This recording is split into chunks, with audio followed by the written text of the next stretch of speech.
Welcome, everybody, on into the Selby Godcast. I'm TJ, that's Zach. We are brought to you in part by SeatGeek. Use the code Selby at checkout. Get $20 off your first ticket purchase over there. So much has happened since the last time we talked. I don't know where to start. You want to start with fighting on the field? You want to start with suspensions? Do you want to talk about blown saves? Do you want to talk about a rookie pitcher living up to their, excitement level when they first were promoted? Or do we want to talk about the fact that you've caught like your 17th sickness in the last 2 weeks? Ball's in your court. Where do you want to start, Zach? It's been a rough stretch. I have no concept into whether my voice and my sinuses can hang for 45 minutes or an hour. So why don't we start why don't we go positive first then? There's been so much negative throughout the season, really, but especially the last couple of weeks. Just in case my voice gives out or I have to spend 30 minutes coughing up my lungs, why don't we go positive? Why don't we talk Gavin Williams? Oh, okay. Well, we could do that. I thought for sure you were taking us in the direction of the Guardians doing more since the deadline than the Twins have. I mean, am I right? Whoa. They brought in a couple of outfielders here. The Twins could have used a right-handed hitting outfielder. Do I put on the conspiracy hat? I mean, do I go full conspiracy thinking that the Guardians looked at the Twins' need for an outfielder that can hit right-handed pitching? One becomes available, and they're thinking, Laureano's all right, but we're going to keep him away from the Twins. Keep him away from the Twins. Okay, maybe it went a little bit deeper than that. Okay, we could start with Gavin Williams. He's part of the 5 questions that I have prepared for you today. And look at so you. unlike what we typically do, how about we, in 2 minutes into the show, we jump right into it? Oh, okay. I'm not used to this. Not really sure what to do with my hands here. Well, that's a movie we were reference. yelled at over at Patreon. Patreon.com/SelbyIsGodcast, because coming out of the deadline, I thought you would have so many thoughts and opinions. The only thing you were ready to talk about was the immaculate grid. And our friend over in our Discord, our target field usher, is that what his handle is in there? He was not too pleased by the fact that we started with immaculate grid. So I'm going to, in honor of the target field usher, one of our main Patreon supporters and Discorders, let's get into the questions. Number 1. Selby heads? Why haven't we not come up with a name for our fans yet? We need a name. We need a name. Think about it. Ponder it while I ask you this question. Number 1. Have the last 2 outings for Gavin Williams completely made you go all in on this dude? Yeah, I think so. I think you knew it was in there, right? This guy's pumping 100, 101 in AAA, and I'd heard the same in spring training. Like I can't separate him and Bibee. And I think it's because they were drafted together. They came up pretty much together. And then all spring they were on the same schedule. So it would be these 2 guys are throwing on field 2, and you could have Bieber throwing on field 1. Everyone was looking at field 2. Or you're standing at field 1, but you're turning your head and your body's facing Bieber, but your eyes are facing Williams and Bibee. And they would have like side bets every time, like who could throw the most first pitch breaking balls for strikes, things like that. And it just had everybody in a spell. You know, there'd be like a memo going around the front office being like, hey, Williams and Bibee today, 11 a.m., like be there. And so not to say that Williams was like disappointing, because he's still been pretty good, but you knew there was better stuff in there. And, I'm not an expert on pitching mechanics, so I wasn't sure what it would require, but he and Carl Willis have talked about just tweaking some things in his delivery and allowing him to tap into that more. And also just the mindset. And you talked about this last week, but just throwing with conviction. And I thought Carl Willis put it really well last night. He said he was giving hitters too much credit. You've got really good stuff. You can throw 99 with some good secondary stuff. You were a first-round pick. You were a top prospect. Like, you can come up here and succeed. And you don't need to just nibble and be a little hesitant. So think you've seen the gloves come off the last 2 times, and he's looked really good. And I just Nice phrase, dude. Gloves come off. Come on. I think we have started to take it for granted. Just like starting pitchers aren't supposed to come up here and just look awesome right away. Obviously, that happens in this organization. That's not the norm. But then it just makes you think, what is the ceiling for these two? Because like Bibee just looks like a dude. He looks like a bulldog. You know, he's the guy who, even if he doesn't have his best stuff, he's just going to fight and scream and kick for 6 innings. So it just has me thinking about what the rotation could be next year, what it might be, what it will be. You know, there's so many questions about Bieber, McKenzie, Quantrill. And it's like, if you can put, you know, if McKenzie's healthy and then you have Bieber or someone else, like, there's a lot of potential there, right? Like, I don't know what's going to happen with Bieber, but I'm just, the steps that Williams and Bibee have taken, and Allen will be a completely fine 4 or 5, right? It makes you think, like, you could have another excellent rotation, could already be here. And I think with Logan Allen, that's the basement to me. That's what I'm thinking. He's established himself as just he's a lock in your rotation, at least for now, until something drastically changes your mind. And then you do see Bibee and Williams sort of separating themselves and having already the type of stuff that can present itself to be more of a front of the rotation arm. Now, is either one of these guys leading the staff to begin next year? Well, first of all, is Shane Bieber here?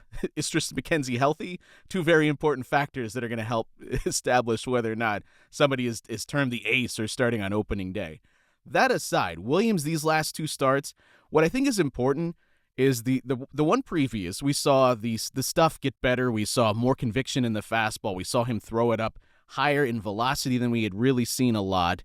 And he's had some starts where he's hovered around 96 as the average, but these last 2 starts, like he's holding it well, and then when he needs to, he goes and gets it even a little bit faster. Deep into outings, he's still touching 95, 96. All of those things very encouraging. And as you said, part of it is indeed that he is feeling comfortable in his mechanics. As I suggested on the last show, I think it is some mindset too, that he's just going to, here's the stuff, let it eat, and let's see what happens. And I think there was some, the outing prior, there was some just letting that happen and letting the swings dictate kind of how I feel about the stuff I have on that given day. And he was still sort of touch and go, still figuring out, does my stuff play? There was something about that start that we just witnessed last night against Toronto. And you can make the case that they're not at their full strength, whatever. Still very talented club with some great hitters within it and still capable of making some of the very talented hitters look silly. Didn't it look like that dude came out with I'm ready to shove today? I mean, from the first batter, he just looked like, you're not going to be able to do anything with it. So here it is. Good luck with that. And I think that was fun to watch, that the stuff improved in the previous start, and then the mindset matched the stuff in this most recent outing. And that was clear to me in a lot of the swing and miss, because that's something we've been watching, and like, where's a lot of the strikeouts, and where we would occasionally see the fastball get up, but where are the guys looking foolish on the swings, and then him just looking like the dominant swing and miss pitcher that he has proven himself to be in the minor leagues. Swing and miss percentage last night, 42.5%, highest of any start in his brief major league career. The only time he got close was at 40% back on July 8th. Every other start, it was 18.9, 21.6, 17.6, then it trended up a little bit, 23.8, 22.6, 31, 25, 42.5 swing and miss percentage. That to me, when I start to see guys not only swinging and missing at the stuff outside the zone, but when he's giving you a fastball within the zone at the top of the zone and guys are still missing it, that swing and miss inside the zone tells me this guy's stuff is electric. And we finally saw that really the last 2 outings, but last night was probably the best, not only we've ever seen him, but maybe he's even ever seen himself at this major league level. Yeah. You know how you look at max exit velocity to tell you that, okay, it's in there for a hitter, right? He can hit the ball really hard. And that tells me there's some sort of potential that maybe this guy hasn't tapped into yet or we haven't seen. Look, this is not apples to apples, but when someone strikes out 12 in 7 innings, like that tells me that's in there. That pure stuff can be so filthy at times. Like Josh Tomlin was never striking out 12. Okay, so it's just a good reminder because he's had other starts, Bibee too, where it's like, they get through 5 or 6 and maybe they give up 1 run and it doesn't look clean and it doesn't look just, I guess, dominant for lack of a better word. And for me, evaluating a rookie pitcher, like I'd rather see, obviously you'd rather see a start like last night, but I'd rather just see signs that down the line, when you're relying on this guy to throw 200 innings, he can get there and it's not just going to be laboring through all these starts. We saw that with like Danny Salazar in year 2 and other guys where Carlos Carrasco for years, where you knew the stuff was in there, but it was just such a pain in getting it consistently. I think the thing that's encouraging with Williams too is he's almost at his innings total from last year.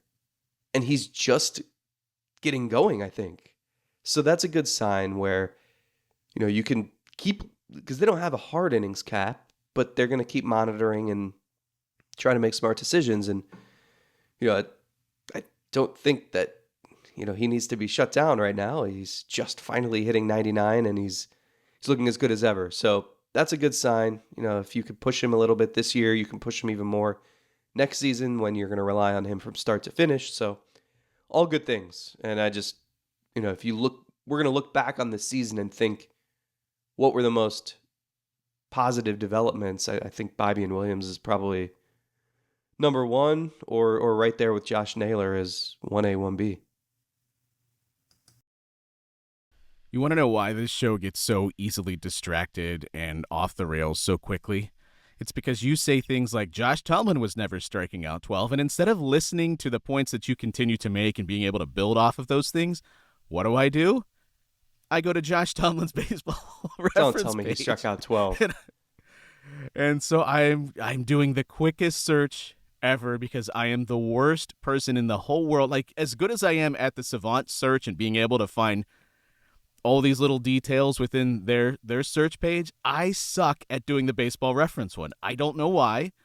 I can never figure it out. I will never be able to figure out how to make it work. So the only way I know how to do this is to go physically search all of his game logs. He had that one start in Seattle.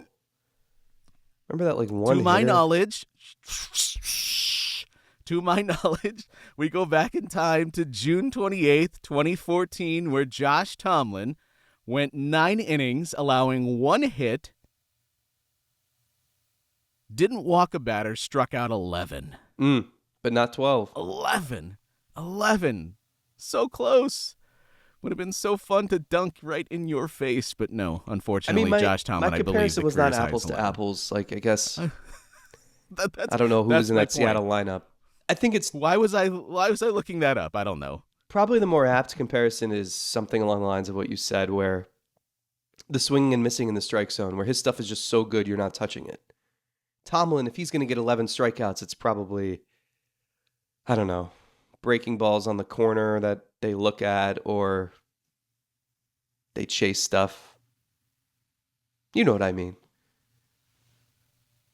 Yeah, you want to, like, even a guy that has elite stuff could make a mistake somewhere in the zone, but the stuff is so good, or you've been so great in other areas that someone's not they're surprised by this pitch right in this zone and they swing and miss. Occasionally, for as much as I want a pitcher that has a great fastball with elite ride or rise or however you want to term it, that vertical movement, I think it is important to occasionally drop one in the lower portion of the zone. Change hitters' eye levels. Give them something different. I'm not saying live down there, but throughout the course of an outing, maybe 2 or 3 fastballs find their way in the lower portion of the zone to sneak a strike in. That happened for him last night.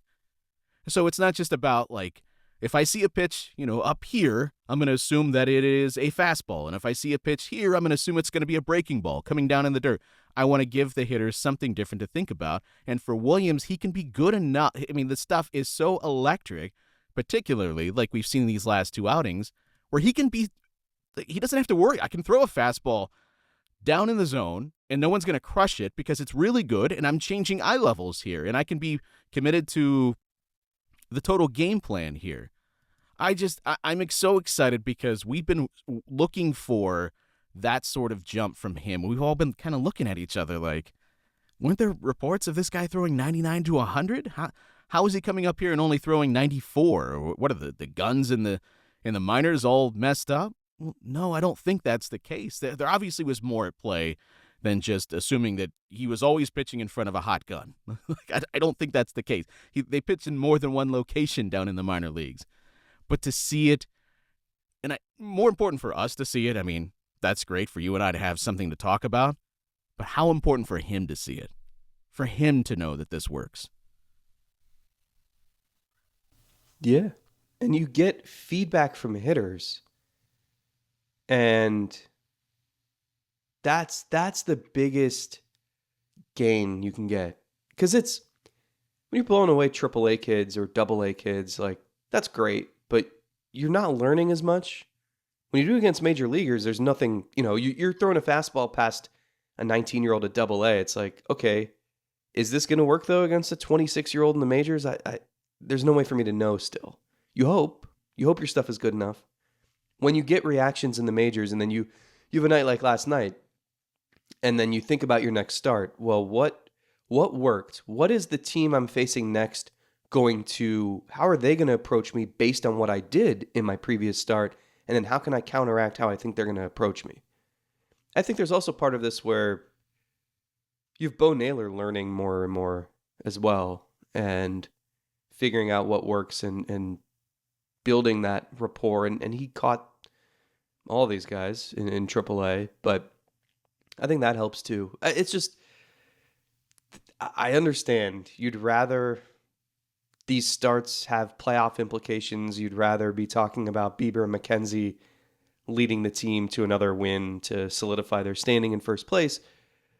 But the team is where it is. So I think over the last 2 months, if I'm thinking about what I'm most curious to watch, most intrigued by, I think Bibee and Williams are at the top. And Allen too. It's just, I love stuff. Yeah, I mean, Logan Allen at times has demonstrated some of that. Like in the minor leagues before the promotion, the stuff numbers were actually on par with where Bibee was at. So, I'm interested to see with Allen too, as his arm gets stronger, not stronger, but just more used to pitching this deep into a major league season with the type of, pressure that you feel on every single pitch. Maybe that lessens some for him to just, I believe my rotation spot is safe. I don't feel like I have to throw every pitch like my whole career is on the line. All the things that a younger player has to go through. So I think it's going to be fun to watch all of these guys because they all do something a little bit different. They're all just a little bit different. They're not all following the same game plan here. So that means their development is going to follow different career paths too. Are we going to spend 20 minutes on each of these 5 questions you have? Well, that would take us to, almost an hour. Yeah, I think that makes a lot of sense. No, try that math again. 20 minutes. Well, aren't people wanting shows that are longer? 100 minutes? You want to do it? Do you think we can? Not with the way your voice is holding up right now. Week by then. Well, I had these questions in a specific order, and now we've thrown them into a hopper, and I'm pulling them out randomly. Not so random because it's going to end up being a pitcher. Again, here's the next question. Can Tanner Bibee actually win the Rookie of the Year? Boy, I wish I would have known that question was coming because I could have looked up statistics and then given you an informed answer. Well, here, let me tell you that he is currently in the American League, trailing Hunter Brown in F-WAR. Brown, though, that's a lot of it is determined by FIP here because he is pretty close with where Bibee is. He just has more innings. So they both have an equal FIP of 387. And for those unfamiliar, WAR at Fangraphs is calculated different than Baseball Reference. Baseball Reference is tied to ERA. Fangraphs uses FIP. And so that's why you'll see some differences in a guy's WAR. In this case, Tanner Bibee has an earned run average that's almost a run lower than Hunter Brown, yet Hunter Brown, because of more innings and a similar FIP, actually leads him 2.1 WAR to 1.7 WAR. But Bibee is second among American League pitchers. I don't think voters care about WAR for a rookie pitcher. Right. And I was going to get to that's only half of the equation, too, because there's also position players. This is not just Cy Young or, in a lot of cases, MVP. We only look at the position players, one or the other. Rookie of the Year, it could be both sides. And I think as I was trying to quickly put this together last night when the question came to my mind, I think he's got as good of a chance as anybody on the pitching side. Like, you could make a case for Brown, but I think the ERA might hold him back. You can make a case for J.P. France with Houston, who's actually got a better ERA, just a worse FIP, but a very similar inning total. Cano from Baltimore is having a good relief season, so maybe that plays a factor. But that, again, is only the pitching side. On the batting side, you've got Gunnar Henderson. You've got the third baseman from Texas. You've got the second baseman, Julian, from Minnesota, who has come up and played extremely well. There's no guy that's running away with it. Like last year, it was pretty easy to know who the finalists were going to be. This year, it's a little bit more wide open, and that's what brought me to asking the question. Like, do I think Bibee could win it today? No. But by the end of the year, could he win it? I mean, a good final 2 months, and he could be right there. He could. Yeah, it's a fascinating race. So how it works is the chapter president in each city for the BBWA, and that person rotates year by year. They choose who votes for what. So it's 2 people in each city, members of the BBWA, who vote for each award. So usually it's like the traveling writers will get the big stuff because they're there every day. They see more baseball. And then you'll get like people who cover home games. They'll vote for certain things. Now, the chapter president always has a decision to make because it's, do you want to give yourself the MVP or the Cy Young vote? Do you sometimes, like Paul Hoynes, a lot of times will just completely excuse himself and not vote for anything and hand the other stuff out. So the chapter president this year, who I'll keep from naming, decided that they would not completely excuse themselves, but just give themselves a vote that like should be easy, shouldn't really matter. And they gave themselves Rookie of the Year. And I know they're kicking themselves because it's an impossible race this season, and you only vote for your top 3, I believe. So even trying to narrow it to 3 seems impossible. You just named a bunch of names. Josh Young, who seemed like the favorite, is out for, I think, 6 weeks now after a thumb injury. So that's why this is just completely confusing. Because the toughest thing for Rookie of the Year, too, is a lot of times it's not guys who have played full seasons. So you're evaluating, okay, do I care about this pitcher's 130 innings? How do I compare that to a hitter who has 500 at-bats versus a hitter who maybe came up in June but raked and only has 360 at-bat? Like, it's really tough. So, yeah, I'm sure glad I have MVP because that one seems pretty easy this year. And Rookie of the Year seems like the toughest thing anyone's ever voted for. Ever. I don't know. Bibee can win it, I guess, if he's awesome for the next 6 weeks and isn't just completely shut down at some point. But you just like France, Brown, Cano is really interesting. How about Luke Raley in Tampa? Like, at least have to consider him. I mean, it's just, it's crazy. Yeah. A lot of the time, something like the rookie race, I think you can get swept up in narrative. Maybe that happened a lot last year. Who's got the narrative this year? I mean, yeah, you could say that it is young, but if he's missing for a month and a half and other people pass him, I mean that happens. See, I was wondering, does Henderson have from Baltimore? Does he have enough of a prospect backing that people just recognize the name? And so, well, he's having a good year. He leads the position players in WAR. I'll go with him, even though he's hitting 243, but he's got 19 home runs. He's got a 122 WRC plus. Like that's as solid as anybody. And his you're name right. is Gunner. That just kind of jumps out at you. Right. I don't know, like Josh. If it's between Gunner and Josh, like Gunner sounds cooler. Yeah. But then weighing it against guys that don't play as much but were spectacular, like Julian from Minnesota, and that dude's rocking a 151 WRC plus right now, and has just smacked his way into the lineup. How do you take that guy out?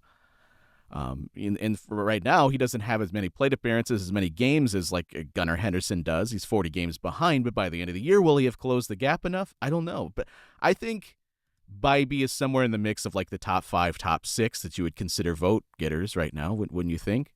He's got as good of a chance as anybody by the end of the year to get into that race. I mean, I think there were probably like 8 candidates, and I think none of them has more than a 20% chance of winning at this point. I'd be curious to see what the odds are in Vegas or on your preferred app of choice. It's one of those races where we're not sponsored yet. Right, where we're just gonna you have to let it play out. I don't know. Young certainly gets hurt because he's not gonna have a chance here to boost his numbers. So maybe he's not the favorite now, and I have no idea. And then the other thing too is like with rookie pitchers, I guess with rookie hitters too, you probably get tired because you're not used to 162 games, but it's not the same as a pitcher making a big innings jump. So like Gunnar Henderson's going to have a chance to play in some critical games down the stretch, whereas like Bibee facing the Royals in mid-September with a pitch count limit of 60 isn't going to help his cause. Right. Well, that goes into the narrative. Does someone get a chance to build on that net narrative as the pennant race unfolds? Okay, 28 minutes in. We're now through 2 questions. Is this more in line with what you expected? Number 3. They're okay with playing Kole Calhoun out of position, but like when Ahmed Rosario was here, no, not going to play him at second base. Now, it is interesting that Rosario goes and plays second base, right, and he makes highlights.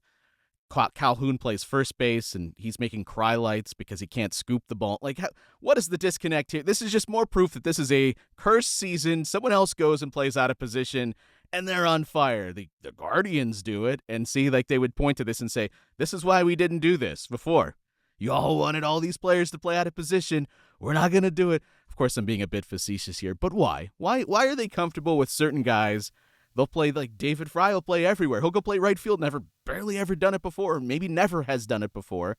But other guys, it's like, no. This is their position. They're not going to leave it. It's precious to them. Why does that happen? I can't figure it out. So I'm not gonna give you my opinion on this because I feel like we've been over it a million times. I do think Calhoun is here as the veteran punching bag. I think they felt they needed a veteran in the room. They had a really young team that was pretty upset about how the trade deadline unfolded, and they wanted someone to try to help hold everything together. So they needed an outfielder, and Laureano wasn't on waivers yet. Calhoun was hitting pretty well at AAA, I think, and they said, hey, he's 35 years old. He's played for a while. Let's get him in here. And I think, hopefully this sounds how I want it to sound, they don't care if he screws up because, like, Ahmed Rosario was part of the fabric of the clubhouse. He was a team leader. He was part of the Francisco Lindor trade. He was here for 2.5 years. Like, he was important.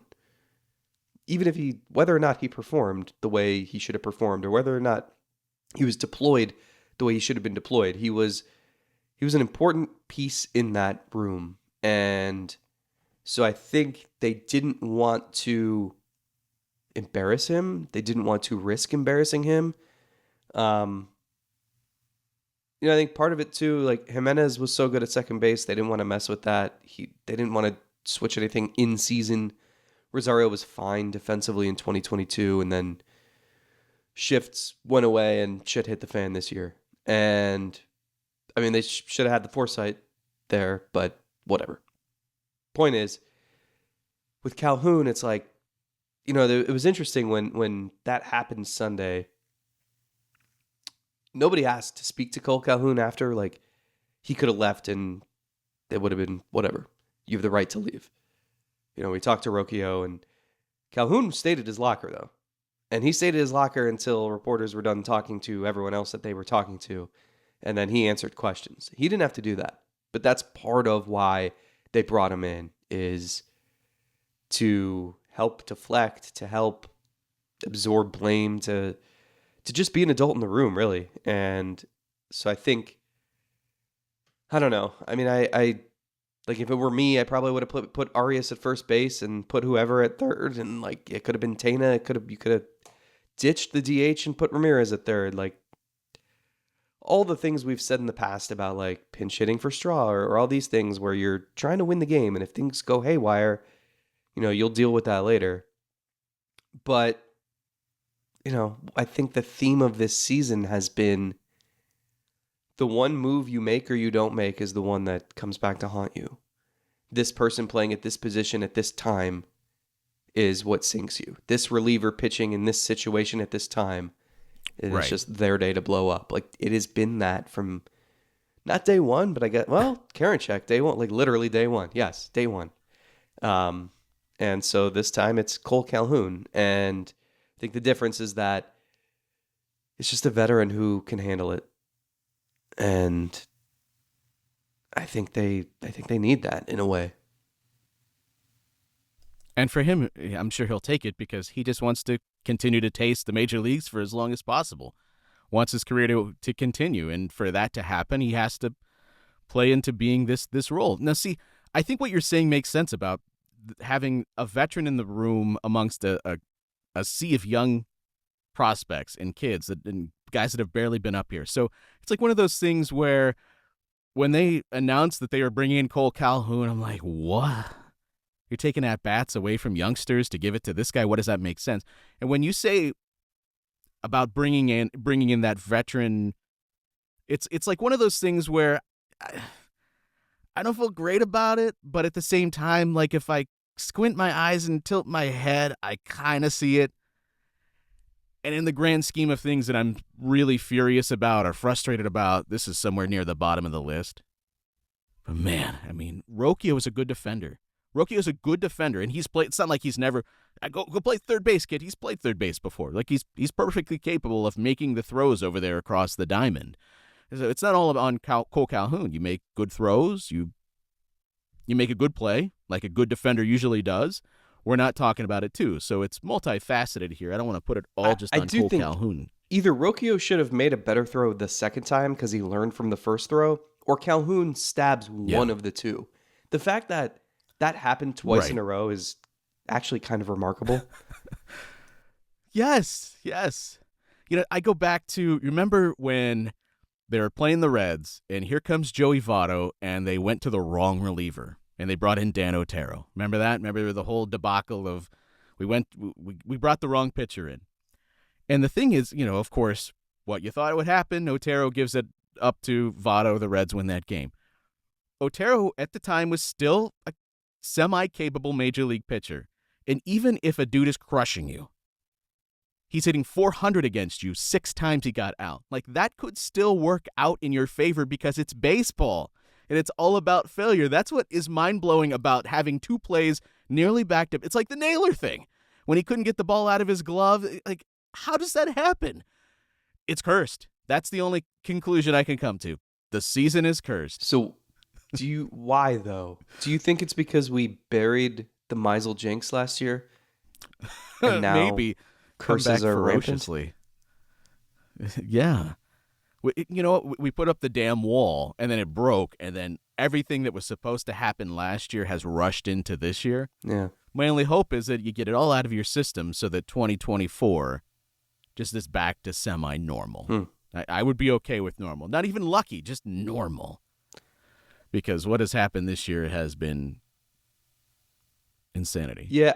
So with the one last point on this is when Tyler Freeman comes back, and they don't think this is going to be a super lengthy stint on the injured list, I assume Jose Tena will go back to AAA, where he spent one day. What a week for him. They need Freeman, like he needs to be in there every day. And Arias should be in there still every day. And Rocchio should be in there every day. So that can be first base, shortstop, third base. It could be first base, shortstop, right field. It could be shortstop, third base, right field. It could be, you could DH someone if you want to. Those three guys need to be in there every day because I need an answer on who's going to be the starting shortstop in 2024. Or I need to know this guy's got a leg up in the race. This guy's entering spring training as the leader in the clubhouse. I need to know that before the end of the season. So that's going to eat away at bats from some people. And Calhoun's the guy it should be. It could be, it doesn't have to just be him. Like if Straw loses some at bats, oh no. But you have to play. Those guys are the most important guys to me down the stretch. Like I keep playing Oscar Gonzalez every day because why not? But like, I don't know what you have there. Keep playing Will Brennan as much as you can. But like if there's one thing that I'm trying to learn, it is which of these three shortstops can cut it. And because you're going to need to go add an outfielder regardless. Like even if Oscar Gonzalez hits really well for 2 months, you still need an outfielder. And I don't know that you can trust that. Even if Will Brennan gets hot again, do you trust him over 162? I don't know. Maybe as your center fielder, but not as... You can't run back Quan, Straw, Brennan, I don't think. So you're going to have to get an outfielder regardless. But I think you're stuck with the internal solutions at shortstop because you've stockpiled them for years and years and years. So you better find one that can play. And the way to do that is to let these guys play every single day, not to be blocked by Kole Calhoun. Are you looking at my notes? Have you seen these questions in advance? Number 4. Forget about next year. I don't care as much about next year. Journey into 2025, because that is when they have actually found the shortstop of the future, and that's who is playing. Next year, it could just be a rotating carnival until they actually figure out who's going to stick at that position. 2025. At least at the beginning of the year. That'd be the 30-year anniversary of the 95 team. We're getting old, man. God, are we old. We are so freaking old. Tell me, who is the shortstop in 2025? I'll go Rocchio. Feels like the safe bet. I just don't think Arias is ever going to hit consistently. There are times where you see the power, right? Those are fighting words. He can catch up to a high fastball and knock it in the bleachers, but then sometimes he just looks so lost. And I feel like it's always 0-2 every time he's at the plate. Yeah. Yeah, see, I'm so ready to begin these wars. You would think I'm over the Rosario wars, but no, I'm ready to begin the Arias wars. Is he going to have it? Like, is he a finished product today? No. Am I going to give him to like the age of maybe 25 to know what he is closer to it? Maybe, based on just a little bit here and there. I don't want to have this full conversation. I probably agree with you that it's Rocchio. But I don't for as many young shortstop as they have stockpiled, I don't know that I feel really great yet about any single one. Is that crazy? No. It's kind of alarming. I mean, if they aren't relying on the shortstop to be like Lindor or hit second or third, that's fine. And that's why it was critical that they got Manzardo. It's why it's critical that they get an outfielder this offseason. But like, then you need Juan Brito to be a dude. You need George Valera to be a dude. You need Chase DeLauder to be a dude down the line. So I don't know. It's tough. I'm still not quite seeing the full picture when it comes to position players, what the plan is. Maybe you need Ramon Laureano to be a dude. Probably not. Okay, well, here's my final one. Is it wrong that I have really talked myself into the Laureano signing? You did the same thing in like 2019. Yeah, I did. If he could play center field Back when still, he was a sure. lot but more intriguing guy. what's the best case scenario here? A lot of this is predicated on him being used correctly. I think if he is used correctly, like for the rest of this year, and I think this is a guy that you could bring back next year too. As a What does platoon this with team Will need? Brennan? Someone that could play the outfield that crushes lefties. What is the one thing, even through his struggles right now, this dude continues to do at a 20% better than league average clip? Crush lefties. His numbers are terrible this year, but he continues to crush lefties. Throughout his career, that has continued. He's been basically 20% above league average against lefties, and throughout his career has been slightly better than average against righties. This year, clearly not, but still continues to crush lefties. If you've brought him here to be the answer in right field, then I don't like this move. But if you've brought him here to be the guy that is the platoon bat, maybe a defensive replacement in right field, more of a fourth outfield type, but plays more than that, he's more than just a guy that you stick on the bench, that he is used strategically, then I think this is a really nice pickup, a really sneaky good pickup. But if you brought him here because we liked him 4 years ago and we thought he had potential and we're going to continue to chase that, like the carrot that's in front of our face, no, I don't think that's going to be the guy. Not at the age that he's, like, how often does a guy prove what he is all the way through to being 28, 29, 30 years old, and then finally realize his potential? Like, sure, it does happen, but we remember all of them because they're very, very rare. I think he's proven what he is. A guy that at his best maybe is average against righties and can crush the lefties. They could use that from the right side. Sure. And so I'm hopeful that they are using him the right way, and if they are, I actually think this is a useful piece, and I kind of dig the pickup. Okay. If you want to platoon him and Will Brennan in an outfield spot next year, fine. But you still need to acquire your best outfielder. And I don't know how you do it. Probably have to move prospects unless you trade Bieber to Baltimore and for some reason they are willing to do what they weren't willing to do with any team 2 weeks ago. I don't know. So that's fine. Like they need the Geyer Rayburn role, and if it's a dude who's still a solid defender, that's even better. So that's fine. It was a no risk, medium reward type move, and we'll see what happens. But he can't just be in the lineup every day for the next 2 months because you know what he is. And I still need to know more about Brennan. I don't know what they have there. And I'd rather see Gonzalez over the next 2 months because you need to be sure about your decision making here because you kind of missed the boat on which outfielders to keep and which outfielders to move last offseason. So if it's up to me, I can't believe it's up to me. It's Brennan and Gonzalez as your primary outfielders the next 2 months, and you can mix in the other two guys where it makes sense. Like maybe Laureano and Gonzalez can't coexist beyond the end of this year, and you pick whichever one you want to have moving forward. Gonzalez, though, I said it on our previous show that it doesn't make sense to never give him another opportunity. But yet he's come back up here and they've given him an opportunity, and I'm still not seeing a lot of great things so far. Not that I want him to completely change the way that he is as a hitter, but I understand chasing. Like, Josh Naylor chases more than anybody, but Josh Naylor has learned how to crush certain things in certain zones, and he's up there hunting for it. Like, I see it, I'm going to crush it. Gonzalez still just looks like a guy that, like, half the time he's got too much of a plan, the other time he's got no plan whatsoever, breaking balls in the dirt that I don't care if you're Eddie Rosario, you're not going to hit those balls that far out of the zone.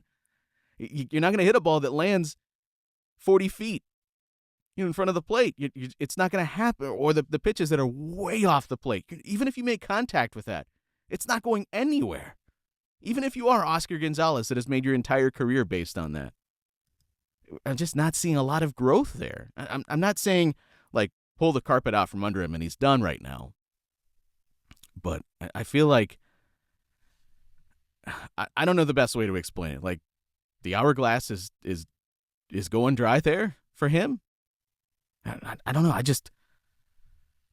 I'm not seeing a lot of great signs that, like, I'm screaming about this guy needing tons and tons of opportunities. Yeah, and unfortunately for him, he's not the greatest defender, so you really need him to hit. I know. Yeah. It's tough, too, because... Like that ball that went over his head? Yeah. He, like, barely moved, and then it goes over his head. Like, I do wonder... Rough. Like, on the golf course, if I have a bad front nine, like, I cannot just flush it and play really well in the back. That just doesn't happen. And maybe that says more about my mental fragility, but it's got to be tough when you've struggled all season and it's August. And it's like, how do you just randomly turn it on and have confidence and a perfect approach and routine? And it's got to be tough. I feel like sometimes guys just need a fresh slate of a new season. But if you're the team, can you afford to give them that opportunity and just trust that things are going to be better? No. So it's a tough situation.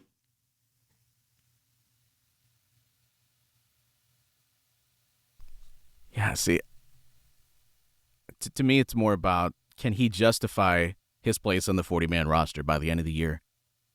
That's the most important thing. Like, he doesn't have to answer every question about his career, what he is going to be moving forward, because even when he had success last year, these questions persisted. They didn't go away. We went into the offseason saying this guy's a risky player because all of the red flags are there screaming that don't know if this is something he can continue to replicate. And for opposing pitchers, like, why would you throw this guy anything good? Throw it a little bit off the plate, and he's either going to swing and miss, or if he's going to hit it, it's going to be a weak dribbler. Like some of the base hits he's had, like, great, he's had some multi-hit games. They're like bleeders through the infield. Like, pitches, he's not going to do any real damage on it. To me, a hitter like that, can you do real damage, or is it just going to be a bunch of, like, when he gets hot, is it just finding some holes and some singles? Or can this dude crush and tap into the power? We're not consistently seeing that with him. And that's you bring in Laureano, maybe it's just a fight to the death between two guys that their best role is going to be facing left-handed pitching. Not the Hunger Games movie I would want to see. Mm-hmm. Speaking of fights, if we had recorded this yesterday, this probably would have led the show, but now maybe everyone has watched the replay 17 million times and has already gotten it out of their system, but we haven't talked about the fight. How about from your perspective? What in the heck is going through your brain as you're watching Jose Ramirez and Tim Anderson duke it out at second base? Just one of those moments where it reinforces that you never know what you're going to see at the ballpark. And more so just, I mean, Jose Ramirez, like, I wouldn't have expected him to get engaged in something like that. He usually is just, like, so, I don't know, professional and just, like, doesn't fall into that trap. Like, he yaps a lot, but I don't know. He just, like, never makes the wrong move. And, I mean, he didn't. But it was just, like, can't believe what I'm watching. And the way it played out, like, I was thinking, we were talking as a staff this week. Like, what are the ingredients? What are the elements that make one of these melees memorable years down the road? Because it was funny that it happened, 30 years in one day after the Nolan Ryan, Robin Ventura debacle. And, I think one of my colleagues said, well, you have to have contact. Okay, well, we checked that off.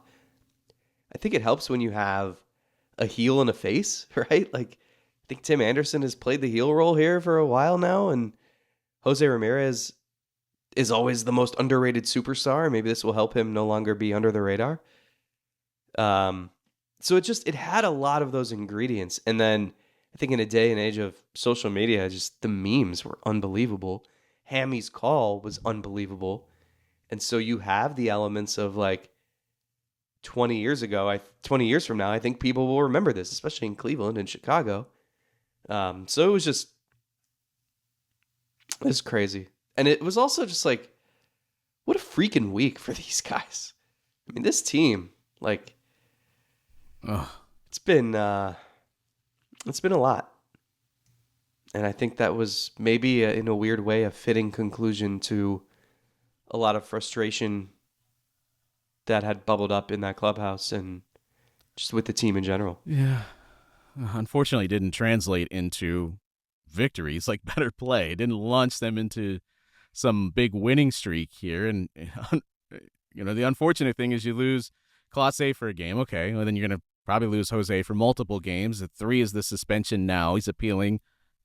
Maybe that gets reduced by, I don't know, a game. Maybe it doesn't. I don't know. But for at least a couple of games, you're going to be without Jose Ramirez, so that's not making life any better. Still didn't make it any less entertaining to watch in the moment. Now, what has played out since? Initially, it was kind of funny, and I mean, it still is kind of funny to watch. But then seeing Tim Anderson, fall apart on social media, then it became is this dude battling some bigger demons here? And then I started to actually feel sympathy for Tim Anderson, going through whatever he's going through, because it's clearly bigger than just some skirmish between him and Jose Ramirez. But what I couldn't believe, I go through my entire life trying to be risk averse. And the one thing I'm certainly not going to do, I'm not going to go out and start to pick a fight with somebody. We're going to fight now. Even if we're having a disagreement, the odds of me saying, no, we're going to actually fight and the fists are up. Not only because I think I'm going to get knocked out, but putting myself in a position where you're now not just risking the knockout, but you're also risking the fact that this is going to live on for the rest of your career. And so that is what I could never get past. Imagine you could potentially be a highlight just by saying we're going to fight. You're putting a lot on your ability to, at least your teammates' ability to hold that guy back so that there's nothing actually coming to blows, or that you're going to be able to emerge victorious. And that's not a situation I want to be in. So that's what surprised me. Yeah, and I mean, I think from Ramirez's perspective too, he kind of reinforced how just the leadership, and it made me think back to 2016 when he's around Uribe and Mike Napoli, and we've talked about the influences those guys were on him, but it really has come full circle. Napoli was always, actually both of them, Uribe, imagine that sort of brawl happening in 2016. Napoli and Uribe would have been the two guys out in front that the other team does not want to mess with, right? And so it was just kind of cool to see Ramirez be that guy and take exception and stand up for Arias and Rocchio or anyone else in that clubhouse. So I think it was a little galvanizing for the team. Obviously, it hasn't translated on the field, and it might not. I mean, they're just not equipped right now to hang. You look at this lineup, and it feels like every night they have no hits through 4 or 5 innings. Even that night, they had no hits going into the 6th. So going into that inning, and then Jose had the biggest hit of all. One pretty big hit. Yeah, We'll see what happens down the line. Maybe this is beneficial in the long run, just with they finally have a reminder that there is leadership in that clubhouse and they can band together or whatever. This type of stuff that you really only talk about when a team is either winning a lot or losing a lot. And they've kind of been in the middle. So it's almost felt like they're just rudderless and they don't really have leadership, but this kind of reminded us that they do.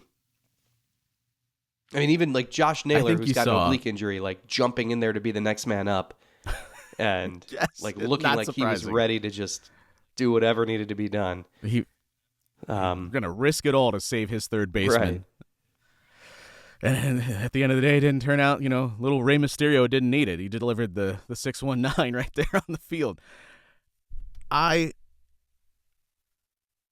think it was in both cases, like Anderson, clearly the White Sox have some bigger issues there. There's some talk about infighting there that goes back multiple years, and reports of still infighting between your starting catcher, and your starting shortstop. Like that's, I don't know what's going on with the culture there. We've been talking about that for the last couple of years. We thought, like, you bring in Tony La Russa, isn't that the one thing you're supposed to be able to do as a veteran manager, is to get the culture where it needs to be? Well, it doesn't look like there's much accountability within the White Sox. So I think Anderson was probably like, yes, this is finally a chance for me to get out my frustration over everything that's happened here. But why would you challenge Ramirez? They just traded his Tim Anderson, or Ahmed Rosario, his best friend. He just saw two of his really good friend. They just trade another veteran away. They trade Josh Bell away. He's frustrated. Like, dude just saw his best friend get sent to L.A. That he is ready to knock somebody out. Like, that's not the dude I want to fight in that given moment. Like, what do you think? It's just not smart. It's not smart. You pick the fight with the guy that you think you can beat, not little Jose Ramirez, the little bowling ball that has clearly got some pent-up frustration of his own that he's going to deliver in one swift right-hand blow. They're kind of silly. They're almost becoming... You'll see what I mean. They're almost becoming the way the Browns were, where it was like, no matter how the season was going, there was enough on or off the field. There was just like always some sort of entertaining storyline, right? And I'm not saying the Guardians are anything like the Browns in terms of organizations or anything like that. But just late, like this season has gone awry, but there has constantly been stuff to talk about and shenanigans on and off the field. And I don't know, there's just been like a Browns type feel to it. Like they're the least boring team ever. Brown's in such a way that the receiver that never drops the ball on 3rd and 10 or something stupid like that. Corey This Coleman? guy never fumbles. Oh, no. I don't want to start drawing these comparisons. My brain already hurts enough.